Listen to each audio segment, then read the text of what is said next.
Good evening students. अब हम आगे पढ़ेंगे इसमें डीएनए फिंगरप्रिंटिंग और ह्यूमन जीनोम प्रोजेक्ट। उसको पढ़ने से पहले हमें इसमें कुछ आवश्यक टेक्निक्स हैं, उनको समझना बहुत ज़रूरी है। उसमें से हमारी एक है पीसीआर टेक्नोलॉजी। इसका पूरा नाम है पॉलीमरेज। पॉलीमरेज मतलब बहुलक, ठीक है। पॉलीमर्स जैसे हम कह देते हैं। सी फॉर चेन, चेन आप जानते हो, एक कड़ी, लिंक। आर फॉर रिएक्शन, ठीक है। तो बहुलक श्रृंखला प्रक्रिया क्या होती है ये? देखिए, इसमें हम जैसे सपोज हमारे पास कोई जीन है, ठीक है। ये मेरे पास में से जो है डीएनए कह लीजिए या जीन कह लीजिए, क्योंकि आपका जो डीएनए है उसमें जीन ही होते हैं। तो ये मुझे डीएनए मिला है और मुझे इस पर कुछ काम करना है, लेकिन मेरे पास इसका अमाउंट बहुत कम है। ये एक ही मेरे पास है और मैं चाहती मैं इसका अमाउंट बहुत ज़्यादा बढ़ा लूँ। तो पीसीआर टेक्नोलॉजी में हम क्या करते हैं, जीन क्लोनिंग करते हैं, ठीक है। क्लोनिंग मैंने आपको स्टार्टिंग में बताया था। क्लोनिंग का मतलब बिल्कुल पेरेंट्स की तरह कोई संरचना हो तो उसे क्लोनिंग कहते हैं। और ये जो जीन क्लोनिंग होती है ये आउटसाइड द बॉडी होती है, यानी ये इन विट्रो होती है। इन विट्रो, इन विट्रो का मतलब आपको आना चाहिए। एक इन विवो होता है, एक in vitro. In vitro means शरीर से बाहर, ठीक है। तो हम जीन की क्लोनिंग करते हैं, डीएनए या डीएनए का अमाउंट बढ़ाते हैं शरीर से बाहर। इसी को हम जीन क्लोनिंग को पॉलीमरेज चेन रिएक्शन कहते हैं, ठीक है। अब चेन रिएक्शन का मतलब क्या है? सपोज हमारे पास ए से हमको ए बनाया हमने, ठीक है। डीएनए से डीएनए बनता है, तो ये ए पहले हमारा क्या था, रिएक्टेंट था, इससे ए प्रोडक्ट बना। फिर बाद में यही प्रोडक्ट रिएक्टेंट बन गया, यानी ये फिर ए बनाएगा, फिर ये वाला ए बनाएगा, फिर ये वाला ए बनाएगा। तो एक चेन सी चल पड़ती है, ठीक है। तो ये जो पॉलीमरेज चेन रिएक्शन है, इस पर सबसे पहले काम किया था आपका कैरी म्यूटिस ने, ठीक है। ये साइंटिस्ट है जिन्होंने डीएनए पॉलीमरेज चेन रिएक्शन पे काम किया था। अब ये क्या है, इसको हम थोड़ा समझते हैं। देखिए, ये जो साइकिल है पूरी की पूरी टेम्परेचर बेस्ड है, ठीक है। टेम्परेचर बेस्ड यानी एक टेम्परेचर साइकिल है, यानी इसमें तापमान का बहुत इम्पॉर्टेंट रोल है, ठीक है।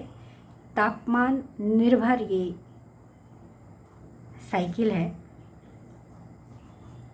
ठीक। इसमें क्या होता है, देखिए, डीएनए को क्योंकि बॉडी से बाहर हमने उसकी संख्या बढ़ानी है। जैसे डीएनए प्रतिकृतिकरण हमने पढ़ा था। डीएनए प्रतिकृतिकरण में क्या हो रहा था, एक डीएनए से 2 डीएनए बन रहे थे, ठीक है, उनकी संख्या बढ़ रही थी। यही चीज़ इसमें भी होनी है, लेकिन उसमें क्या होता था, उसमें आपको मैंने बताया था ये डीएनए की चेन थी, इसमें बबल्स बन रहे थे बीच में, बताया था आपको। और इसको खोलने के लिए हमें हेलिकेज एंजाइम, टोपो आइसोमरेज एंजाइम और सिंगल सेल प्रोटीन्स वगैरह चाहिए थी, जो कि यहाँ पे से फिर इसका ओरी रीजन होता था, ओरिजिन ऑफ रेप्लिकेशन। और इसमें क्या कहते हैं, आपका चेन का निर्माण होता था, ठीक है, इस तरीके से। लेकिन जब हम इसे बॉडी से बाहर कराते हैं तो यहाँ पे हमारे पास ये सारे एंजाइम नहीं होते, ठीक है। इसको खोलने वाले, इसको अनवाइंड करने वाले एंजाइम हमारे पास नहीं होते हैं, क्योंकि ये हम एक पीसीआर मशीन होती है, उस मशीन में हम इसे कराते हैं। तो यहाँ पे टेम्परेचर ही सब कुछ करता है। अब होता क्या है कि ये जो सबसे पहले, जैसे टेम्परेचर की अगर बात करें, मेरे पास सपोज ये डीएनए चेन है, तो इसके बीच में हाइड्रोजन बॉन्ड होते हैं, ठीक है। और ये हाइड्रोजन बॉन्ड क्या होते हैं, वीक बॉन्ड होते हैं, जो हाइड्रोजन और इलेक्ट्रोनेगेटिव एलिमेंट्स के बीच में बनते हैं, क्लियर। ऐसे ही हाइड्रोजन बॉन्ड जो है वाटर मॉलिक्यूल के बीच में भी होते हैं। जो वाटर के 2 मॉलिक्यूल आपस में जुड़ते हैं तो इनके बीच में भी क्या होता है, हाइड्रोजन बॉन्ड होता है। इसमें हाइड्रोजन और ऑक्सीजन के बीच में हाइड्रोजन बॉन्डिंग होती है, तो ये थोड़ा वीक बॉन्ड होता है। जैसे हम वाटर को गर्म करते हैं तो ये दूर दूर जाने लगते हैं, जाते हैं वेपर फॉर्म में, और जैसे ठंडा करते हैं तो ये कंडेंस होते हैं, दोबारा वाटर ये बन जाते हैं। सेम चीज़ यहाँ पे होती है, यहाँ पे भी हाइड्रोजन बॉन्ड है। तो जब हम इसे गर्म करते हैं तो ये हाइड्रोजन बॉन्ड टूट जाते हैं, ठीक है। टूट जाते हैं तो ये स्ट्रैंड क्या हो जाते हैं, अलग अलग हो जाते हैं, ठीक। ये टूट गए हाइड्रोजन बॉन्ड, यहाँ पे दूर हो गए गर्म करने पे। इस घटना को हम कह देते हैं डीनेचुरेशन, ठीक है, डीनेचुरेशन। क्लियर हो गई बात। और जैसे ही, अच्छा ये तो हाई टेम्परेचर करने पे हमने टेम्परेचर बढ़ाया, टी फॉर टेम्परेचर। जैसे ही हम टेम्परेचर लो करेंगे, लो टेम्परेचर पे लाएंगे, ये दोबारा से एक दूसरे के पास आ जाता है, यानी इनके हाइड्रोजन बॉन्ड दोबारा से रिकन्सील हो जाते हैं, जुड़ जाते हैं। और इस घटना को हम क्या कहते हैं, रीएनेलिंग, ठीक है। यानी कि हाई टेम्परेचर करने पर हाइड्रोजन बॉन्ड्स का टूटना और उसको टेम्परेचर को लो करने पे दोबारा से जुड़ना रीएनेलिंग है। क्लियर हो गई बात। तो ये डीएनए की हमने बात करी, ठीक है। अब आप जानते हो कि ये डीएनए स्ट्रैंड को हम कैसे अलग करेंगे, ये मैंने बता दिया आपको, ठीक है। क्योंकि बॉडी के अंदर तो एंजाइम होते हैं जो इनको अलग करते हैं, टोपोआइसोमरेज है, अनवाइंडेज है, ठीक है, और सिंगल सेल प्रोटीन होती हैं जो इनकी चेन को पकड़ के रखती हैं। लेकिन बॉडी के बाहर के लिए इनको अलग करने के लिए कौन काम करेगा, हाई टेम्परेचर। तो यहाँ पे पहला हमारा वर्किंग फंक्शन क्या है, हाई टेम्परेचर। दूसरा, आप जानते हो कि डीएनए से डीएनए बनाने के लिए हमें चाहिए आरएनए प्राइमर, ठीक है। चलिए ये हम अरेंज कर लेंगे, ये हम बनाएंगे, बाहर बनाएंगे इसको, आरएनए के जितने भी क्षार इनको जोड़ के हम आरएनए प्राइमर बनाएंगे। तीसरा हमें चाहिए डीएनए पॉलीमरेज, क्योंकि डीएनए पॉलीमरेज वो एंजाइम है जो डीएनए से डीएनए बनाता है। लेकिन आप जानते हो डीएनए पॉलीमरेज एक एंजाइम है, और एंजाइम एक प्रोटीन होती है, और प्रोटीन हाई टेम्परेचर पर नष्ट हो जाती है, यानी 50 डिग्री सेल्सियस से ऊपर जाने पर प्रोटीन नष्ट हो जाती है। जैसे दूध में जो प्रोटीन होती है, अगर वो गर्म ज़्यादा उसको गर्मी टेम्परेचर मिलता है तो वो पनीर बन जाता है, लेकिन पनीर से आप दोबारा दूध नहीं बना सकते। यानी दूध में जो प्रोटीन होती है उसका जब नेचर बदल जाता है उच्च ताप पर, तो कम करने पे वो दोबारा अपने ओरिजिनल नेचर में नहीं आता है। तो कहने का मतलब है डीएनए पॉलीमरेज जो है उच्च ताप पर क्या हो जाता है, डीनेचर हो जाता है। वो भी डीनेचर होता है, लेकिन वो दोबारा से रीएनेलिंग नहीं होता है, क्योंकि वहाँ हाइड्रोजन बॉन्ड नहीं होते, ठीक है। प्रोटीन में जो मेन बॉन्ड होता है वो पेप्टाइड बॉन्ड होता है। कौन सा बॉन्ड होता है, पेप्टाइड बॉन्ड। हाइड्रोजन बॉन्ड बहुत साइड में होते हैं, वो मेन बॉन्ड नहीं होता, मेन बॉन्ड होता है पेप्टाइड बॉन्ड। अगर हाइड्रोजन बॉन्ड प्रोटीन में भी होता तो हो सकता है कि वो डीनेचुरेशन के बाद दोबारा रीएनेलिंग हो जाता। डीनेचुरेशन का मतलब होता है बॉन्ड का टूटना, ठीक है। तो प्रोटीन की मैंने बात आपको बताई कि प्रोटीन जो है हाई टेम्परेचर पे, प्रोटीन हाई टेम्परेचर पर क्या हो जाएगा, डीनेचर्ड हो जाएगा। इसको भी डीनेचर्ड कहते हैं, ठीक है। और क्या होता है, ख़राब हो जाता है, ठीक है। इसका स्ट्रक्चर चेंज हो जाता है, ये दोबारा से अपने पुराने स्ट्रक्चर में नहीं आता। क्लियर। तो अब क्या किया जाए, अब हम क्या करें कि ये ऐसा डीएनए पॉलीमरेज हम कहाँ से लाए जो हाई टेम्परेचर पे नष्ट नहीं होता है। तो ये आपने कक्षा 11 में पढ़ा है, आर्कीबैक्टीरिया, ठीक है, पढ़े हैं आपने आर्कीबैक्टीरिया। आर्कीबैक्टीरिया क्या है, एंशिएंट बैक्टीरिया हैं, ऐसे बैक्टीरिया हैं जो उच्च ताप पर भी नहीं मरते, 100 डिग्री सेल्सियस पर भी जीवित रहते हैं। ऐसे ही एक आर्कीबैक्टीरिया है थर्मस, बहुत इम्पॉर्टेंट है, नाम याद करना है आपको। थर्मस यानी थर्मस बोला जाता है गर्मी को, हीट को। थर्मस शब्द आपने सभी ने सुना है। एक्वेटिकस, एक्वेटिकस का मतलब पानी।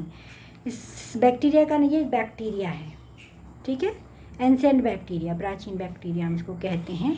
तो इस थर्मस एक्वेटिकस के अंदर जो डीएनए पॉलीमरेज होता है हम उसको लेते हैं, उस पॉलीमरेज का नाम है टैक्यू डीएनए पॉलीमरेज, ठीक है। टैक्यू शब्द कहाँ से आया, टी फॉर थर्मस, एक्यू मतलब एक्वेटिकस। ये ऐसा डीएनए पॉलीमरेज होता है जो हाई टेम्परेचर पर ख़राब नहीं होता। क्लियर हो गया आपको? ठीक, तो ये टैक्यू पॉलीमरेज हमारे को यहाँ पे हेल्प करेगा। ठीक है, अब और भी है, जैसे एक हमारे पास है पी फ्लू,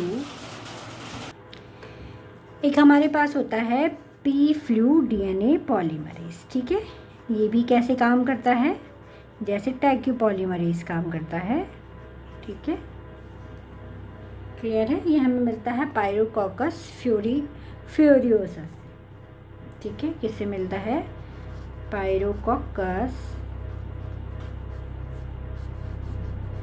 फ्यूरियोसस। ठीक है, इसको अंडरलाइन हम कर लेंगे क्योंकि ये साइंटिफिक नेम है।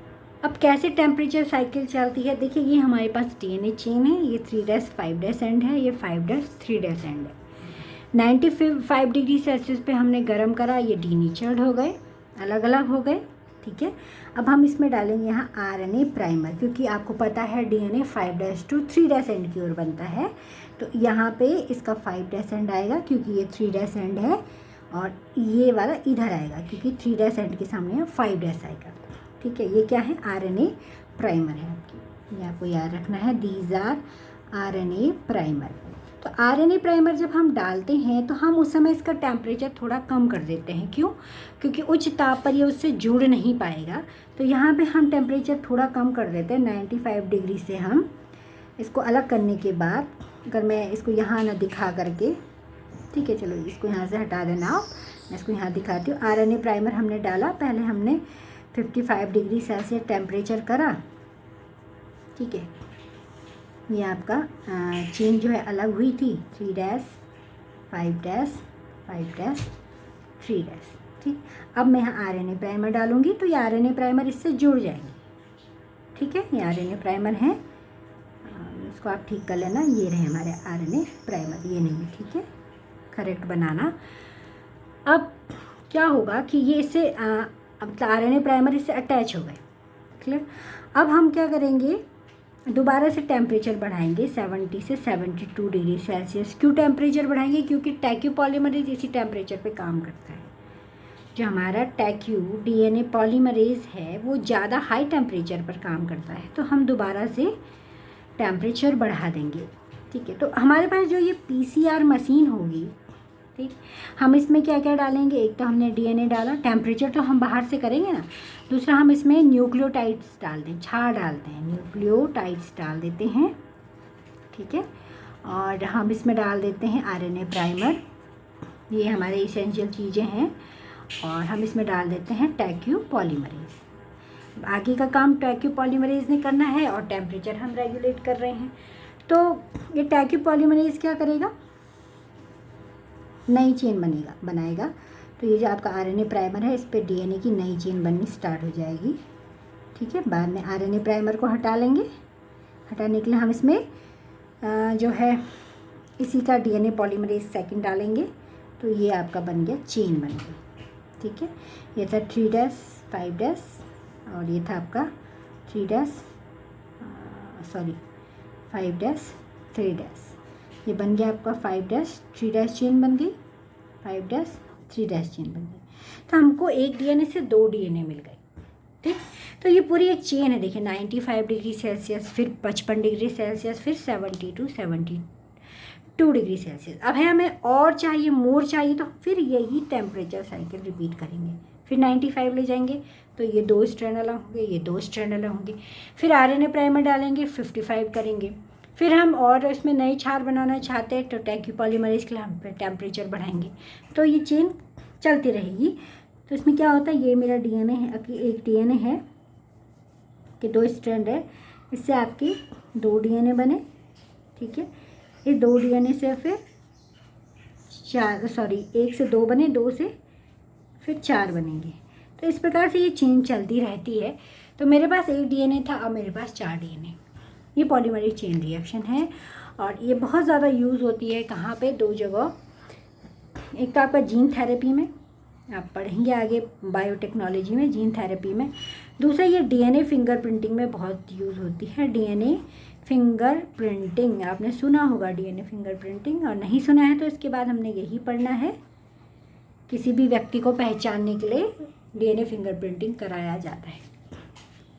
ठीक है, तो ये था पीसीआर टेक्नोलॉजी। आज मैं आपको यही बताऊंगी। कल मैं आपको सैटेलाइट डीएनए के बारे में बताऊंगी, फिर ह्यूमन जीनोम प्रोजेक्ट, और फिर आपका जो है DNA finger printing. Thank you.